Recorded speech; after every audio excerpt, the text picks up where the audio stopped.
Hi అండి, welcome to చేస్తా logs. మీరందరూ బాగున్నారండి? మేము బాగున్నామండి. ఈరోజు ఆలియా కట్ ఫ్రాక్ కటింగ్ చూద్దామండి. ఇది 3-in-1 ఫ్రాక్ అండి. మీకు వీడియోలో తర్వాత చెప్తాను. ముందుగా బాడీ పార్ట్కి లైనింగ్ని ఇలా సెంటర్కి ఫోల్డ్ చేసుకోవాలండి. ఇది బ్యాక్ పార్ట్ వేరేగా తీసుకోవాలి, ఫ్రంట్ పార్ట్ వేరేగా తీసుకోవాలి. మనకి ఇది వచ్చేసి లెంత్ వచ్చేసి మనకి 14 ఇంచెస్ అండి. మనం 15 ఇంచెస్ తీసుకుంటున్నాం ఖర్చుతో కలిపి. నెక్కేమో 2.5 ఇంచెస్ తీసుకున్నాము. భుజానికి 3 ఇంచెస్ మార్క్ చేసుకున్నాము. నెక్స్ట్ చంకకేమో 6 ఇంచెస్కి మార్క్ చేసుకుంటున్నానండి. చెస్ట్ లూజ్ వచ్చేసి 9 ఇంచెస్ అండి. 9 ఇంచెస్కి మార్క్ చేసుకుంటున్నాను. ఎక్స్ట్రా ఖర్చులకి 2 ఇంచెస్కి మార్క్ చేసుకుంటున్నాను. నెక్స్ట్ నడుము వచ్చేసి 7.5 ఇంచెస్ అండి. 7.5 డాట్స్కి 1 ఇంచు, ఖర్చులకి 2 ఇంచెస్. బ్యాక్ పార్ట్ వేరేగా ఉంటుంది, ఫ్రంట్ పార్ట్ వేరేగా ఉంటుందండి ఆలియా కట్లోని. నెక్కి వచ్చేసి 6 ఇంచెస్ తీసుకుంటున్నాను బ్యాక్ నెక్కి. ఇప్పుడు ఇవన్నీ కలిపి మార్క్ చేసుకుందామండి. అన్నీ లైన్స్ డ్రా చేసుకుంటే ఇలా నడుముకి కూడా ఒక లైన్ డ్రా చేసుకొని ఇప్పుడు చంక్ రౌండ్ తీసుకుంటున్నామండి. తీసుకున్న తర్వాత నెక్కి వచ్చేసి ముందు కిందన వేస్టేజ్ అంతా కట్ చేసి తీసేద్దాము. చంక కూడా కట్ చేసుకుంటున్నాను. ఇప్పుడు నెక్కి వచ్చేసి నెక్ మార్క్ చేసుకుందామండి. చంక సరిగా రాలేదు, చిన్నది ఉండిపోయింది. అది నీట్గా కట్ చేసుకున్న తర్వాత ఇప్పుడు నెక్ పార్ట్కి వచ్చేసి డిజైన్ చేసుకుందామండి. బ్యాక్ నెక్ అండి ఇదంతా బ్యాక్దే బాడీ పార్ట్ అండి. బ్యాక్ నెక్ వచ్చేసి నేను 7 ఇంచెస్ తీసుకుంటున్నానండి. ఇందాక 6 ఇంచెస్ తీసుకున్నాం కదా, ఇప్పుడు డిజైన్ కోసం 7 ఇంచెస్కి మార్క్ చేసుకుంటున్నాను.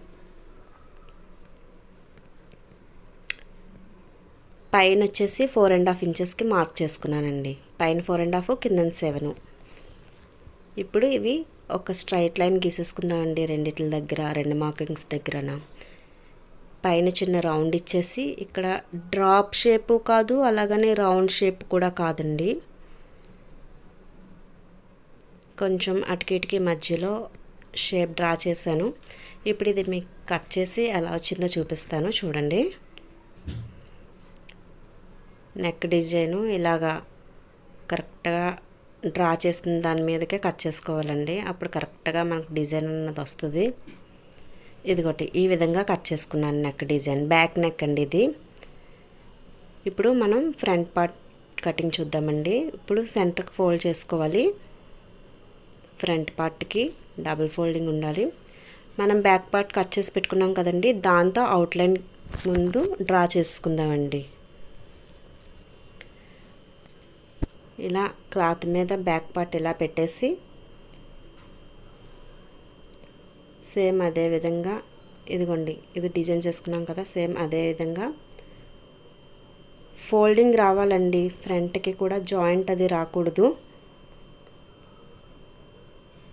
ఫోల్డింగ్ మన వైపు ఉండాలి, ఖర్చులు ఆపోజిట్గా ఉండాలి. నెక్కి అతుకులు అవి రాకూడదండి. అవుట్లైన్ ఇలా డ్రా చేసుకున్న తర్వాత మనకి నెక్ వచ్చేసి 6 ఇంచెస్ తీసుకుంటున్నానండి. ఫ్రంట్ నెక్ వచ్చేసి అది అలా ఒక బాక్స్లా డ్రా చేసుకుంటున్నాను.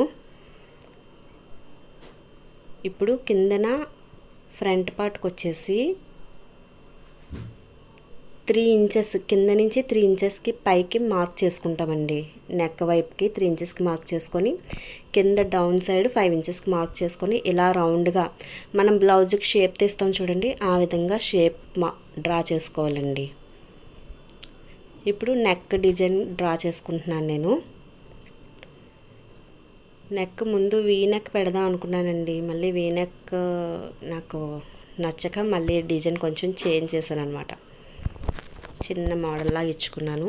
ఇప్పుడు ఇది ఇలా కట్ చేసుకుందామండి. ఇది ఫ్రంట్ పార్ట్ కండి.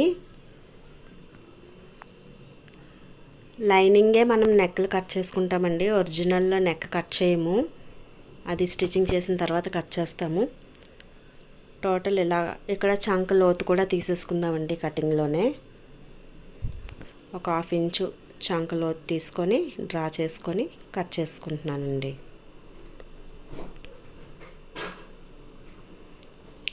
ఇప్పుడు లైనింగ్ పార్ట్ ఫ్రంట్ బ్యాక్ రెండు కట్ చేస్తామండి. నెక్ డిజైన్స్ కూడా కట్ చేస్తాము. ఇప్పుడు ఒరిజినల్ మీద కట్ చేసుకుందామండి. ఫ్రంట్ నెక్ ఈ విధంగా వచ్చిందండి డిజైను. మీకు అర్థమవుతుంది అనుకుంటున్నాను. ఇప్పుడు మనం ఒరిజినల్ మీద కట్ చేసుకుందామండి. ఇలాగా డబుల్ ఫోల్డింగ్ పెట్టుకోవాలి. ముందుగా బ్యాక్ పార్ట్ కట్ చేసుకుందామండి. బ్యాక్ పార్ట్ ఇలాగా మీదన పెట్టుకొని నెక్ మాత్రం కట్ చేయకూడదండి. కరెక్ట్గా చూసుకొని కట్ చేసుకోవాలి. నెక్ మాత్రం కట్ చేయకూడదు. ఇది ఎక్స్ట్రా కూడా తీయవసరం లేదండి. మనం కరెక్ట్గా కట్ చేసుకున్నాం కాబట్టి లైనింగ్ ఎంత ఉందో అంత ఒరిజినల్ పార్ట్ కట్ చేసుకుంటే సరిపోద్ది. లేదు ఎక్స్ట్రా కట్ చేసుకున్నా పర్వాలేదు. మనకి స్టిచ్చింగ్ అంతా అయిపోయిన తర్వాత ఎక్స్ట్రా పార్ట్ కట్ చేసి తీసుకోవచ్చండి.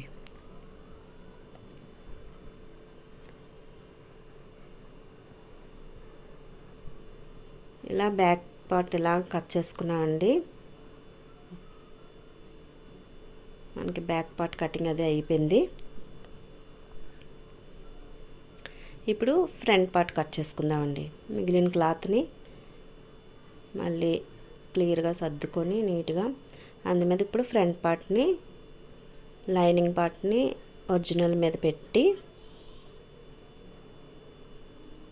కరెక్ట్గా సమానంగా ఉందో లేదో చూసుకోవాలండి. క్లాత్ కిందన ఎగుడు దిగుడు వస్తే ఒకటి చిన్నది ఒకటి పెద్దలా వస్తుంది. మనం బాగా చెక్ చేసుకొని అప్పుడు కట్ చేసుకోవాలి. ఇప్పుడు నేను ఫ్రంట్ పార్ట్ కట్ చేసేస్తున్నానండి.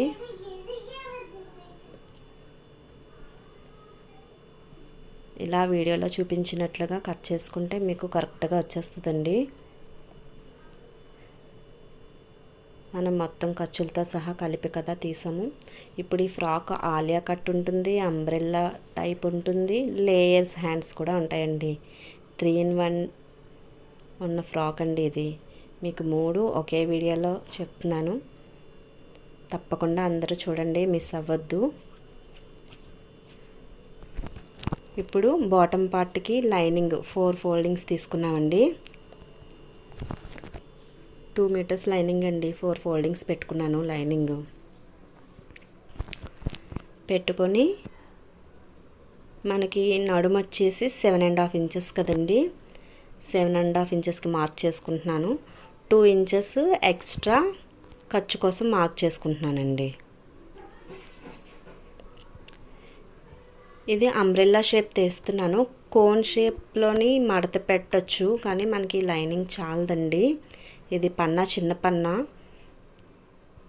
లెంత్ వచ్చేసి 33 ఇంచెస్ తీసుకుంటున్నానండి. 33 ఇంచెస్ క్రాస్గా మనకి నడుము మార్కింగ్ చేసాం కదండి, అక్కడి నుంచి చివరికి చూసుకొని కింద వరకు అలా 33 ఇంచెస్ చూసుకొని మార్క్ చేసుకోవాలండి.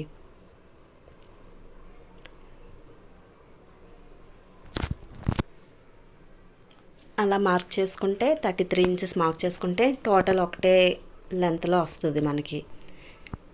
ఈ కటింగ్ కూడా అంబ్రెల్లా షేప్ బాగా వస్తుందండి. కటింగ్ మనం జాగ్రత్తగా కట్ చేసుకోవాలంతే. నా వీడియోస్ కొంచెం చూస్తే మీకు నచ్చితే లైక్ చేయండి, షేర్ చేయండి, సబ్స్క్రైబ్ చేయండి నా ఛానల్ని. పైనుంచి నడుం దగ్గర నుంచి కిందకి ఇలా ఒక లైన్ డ్రా చేసుకోవాలండి. కింద కార్నర్కి డ్రా చేసుకొని అది అలా మనం కట్ చేసుకొని ఆ పార్ట్ అలా తీసేయాలి. ఆ పార్ట్ కూడా మనం వేస్ట్ చేయక్కర్లేదండి, అది వేస్ట్ అవ్వదు. ఆ పార్ట్ కూడా రివర్స్లో ఇప్పుడు కింద నుంచి పైకి కట్ చేస్తున్నాం కదండి, అది పైనుంచి కిందకి మళ్ళీ దీనికే అటాచ్ చేసుకుంటే మనకి లూజ్ అన్నది పెరుగుతుందండి. అలాగా వీడియోలో చూపించినట్టుగా అలా పెట్టుకొని అటాచ్ చేసుకుంటే మనకి లూజ్ అన్నది పెరుగుతుంది. ఇది బ్యాక్ పార్ట్ అండి. బ్యాక్ పార్ట్కి అటాచ్ చేసుకుంటాము. ఇలాగా ఫ్రంట్ పార్ట్కి కూడా అటాచ్ చేసుకుంటాము. బ్యాక్ ఫ్రంట్ ఇక్కడ వరకు సేమ్ ఒకలాగా ఉంటుందండి. పైన డాట్స్ పెట్టేసుకుంటున్నాము సెంటర్ పాయింట్కి. ఇప్పుడు మనం ఏం చేస్తామంటే ఇప్పుడు ఇది విడదీసేసి ఫ్రంట్ వేరు బ్యాక్ వేరు తీసేయాలండి. ఇలా తీసేసిన తర్వాత మనకి ఫ్రంట్ పార్ట్కి వచ్చేసి మనం ముక్క యాడ్ చేయాలండి పైన నడుం దగ్గర. ఎందుకంటే మనం బాడీ పార్ట్లో షేప్ తీసాం కదండి, ఆ షేప్ ఇక్కడ మనం యాడ్ చేయాలన్నమాట. అది కట్ చేసుకోవాలి.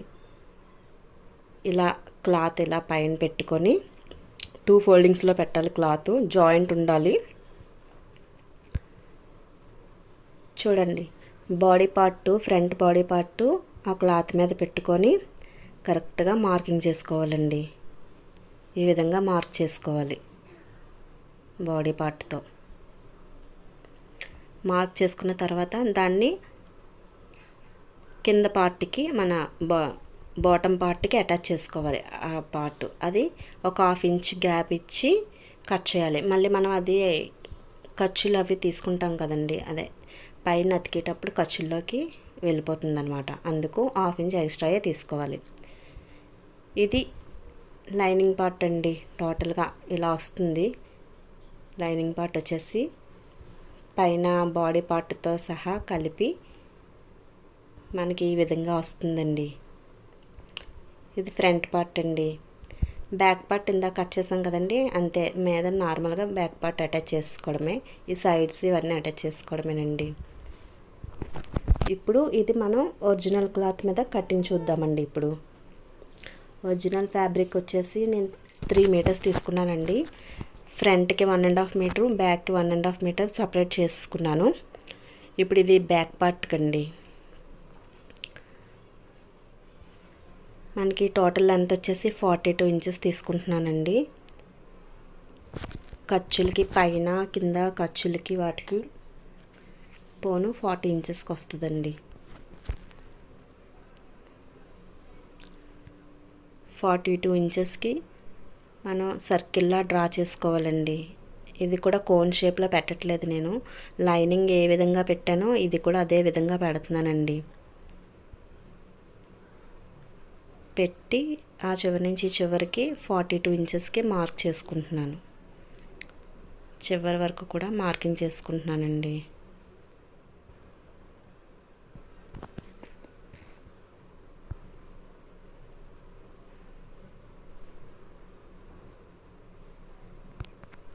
ఇప్పుడు సైడ్ని కూడా సేమ్ లైనింగ్ ఎంత ఉందో అంతకి మార్క్ చేసుకుంటున్నానండి. సైడ్లు కూడా మార్క్ చేసేసుకొని సేమ్ ఇంకా లైనింగ్ అయితే ఎంత ఇచ్చామో అంత మార్క్ చేసుకొని ఇప్పుడు కింద నుంచి కట్ చేసుకొని తీసేస్తున్నామండి.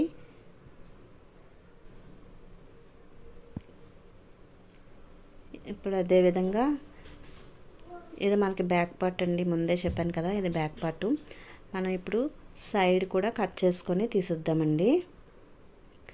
తీసిన తర్వాత ఈ సైడ్ క్లాత్ కూడా మనం రివర్స్ చేసి అటాచ్ చేసుకోవచ్చండి. దీనికి మనకి ఫ్రాక్ లూజ్ ఎక్కువ వస్తుందండి అలా అటాచ్ చేసుకుంటే. మనం ఆల్రెడీ లైనింగ్ కూడా అటాచ్ చేయడానికి కట్ చేసి ఉంచాం కదండి. ఇప్పుడు ఆ లైనింగ్ ఇది కూడా మీదన పెట్టేసుకొని రెండిట్లకి ఇప్పుడు లూజ్ సరిపోయేలాగా అటాచ్ చేసుకోవాలండి. సో ఇది మన బ్యాక్ పార్ట్ అండి. బ్యాక్ పార్ట్ కూడా కంప్లీట్ అయిపోయింది. ఇప్పుడు ఫ్రంట్ పార్ట్ ఇంకా కటింగ్ ఏముండదండి. అది మధ్యకి ఫోల్డ్ చేసుకొని సెంటర్కి అది కిందన రౌండ్ షేప్ కట్ చేసేసుకుంటామండి, అంతేనండి. ఫ్రంట్ పార్ట్ ఇంకేముండదు. కింద రౌండ్ షేప్ ఇచ్చేసుకోవడమే. పైన ఫ్రిల్స్ పెట్టుకోవాలి. సో అందుకని అటాచ్మెంట్ ఏమి ఉండదన్నమాట. ఇలా ఫోల్డ్ చేసుకొని కిందన చివర్ల వైపు రౌండ్ సర్కిల్ లాగా రౌండ్ ఇచ్చేసుకుంటామండి. లైనింగ్ అది పెట్టి కొలుచుకొని ఆ చివరిన షేప్ ఇచ్చేసుకోవడమేనండి. దీనికి అంతే, ఇంకేం ఉండదు. ఇప్పుడు మన హ్యాండ్స్కి వచ్చేసి నేను 3 లేయర్స్ తీసుకున్నానండి. హ్యాండ్స్ ఇలా ఒకదాని మీద ఒకటి పెట్టుకొని స్టిచ్ చేసుకోవాలన్నమాట. మనం దీనికి 3 లేయర్స్ తీసుకున్నానండి. ఇంతేనండి. నా వీడియో నచ్చితే లైక్ చేయండి, షేర్ చేయండి.